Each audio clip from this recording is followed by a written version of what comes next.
Hello दोस्तों, आज हम बात करेंगे रामधारी सिंह दिनकर का साहित्यिक परिचय। सर्वप्रथम इनका हम जीवन परिचय देखेंगे। रामधारी सिंह दिनकर का जन्म सन 1908 ईस्वी में जिला मुंगेर, बिहार के सिमरिया नामक ग्राम में हुआ था। इनके पिता का नाम रवि सिंह और माता का नाम मनरूप देवी था। इनकी प्रारंभिक शिक्षा गांव की पाठशाला में हुई। इन्होंने हाई स्कूल में अधिक अंक प्राप्त करके भूदेव स्वर्ण पदक जीता। सन 1963 में इन्होंने भागलपुर विश्वविद्यालय के निदेशक के रूप में भी कार्य किया। सन 1974 में इनकी मृत्यु हो गई। अब देखेंगे साहित्यिक परिचय।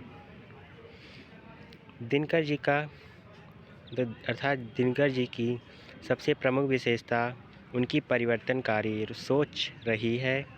इनकी कविता का उद्भव छायावाद युग में हुआ और वह प्रगतिवाद, प्रयोगवाद, नई कविता आदि के युगों से होकर गुजरी।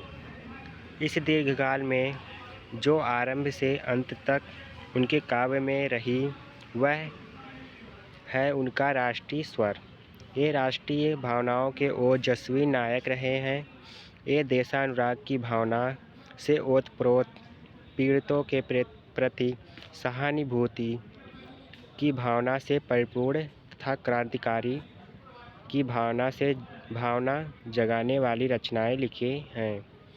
ये लोक के प्रति निष्ठावान, सामाजिक दायित्व के प्रति सजग तथा जनसाधारण के प्रति समर्पित कवि रहे हैं। सन 1952 में इन्हें भारत के राष्ट्रपति द्वारा सभा का सदस्य मनोनीत किया गया। इनकी रचनाएं देखेंगे। पहला है काव्य ग्रंथ। काव्य इनका ग्रंथ है रेणुका, कुरुक्षेत्र, सामधेनी, हुंकार, रश्मिरथी, उर्वशी, परशुराम की प्रतीक्षा, रसवंती, द्वंद्व गीत, इतिहास के आंसू, सीपी और शंख, नील कुसुम, नील के पत्ते, हरे को हरिनाम, धूप और धुआं, बापू आदि।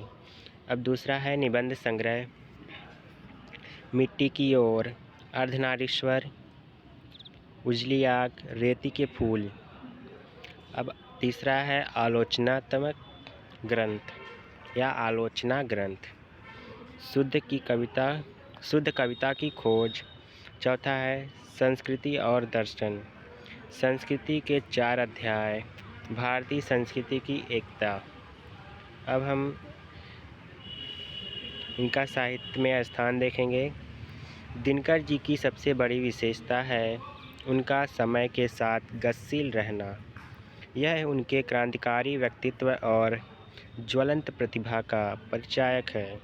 इन्हें युग चरण, राष्ट्रीय चेतना का वैतालिक और जन जागरण का अग्रदूत जैसे विशेषणों से विभूषित किया गया।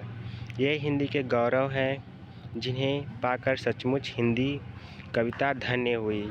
धन्यवाद दोस्तों, मिलते हैं अगले वीडियो में। तब तक आप स्वस्थ रहें, मस्त रहें।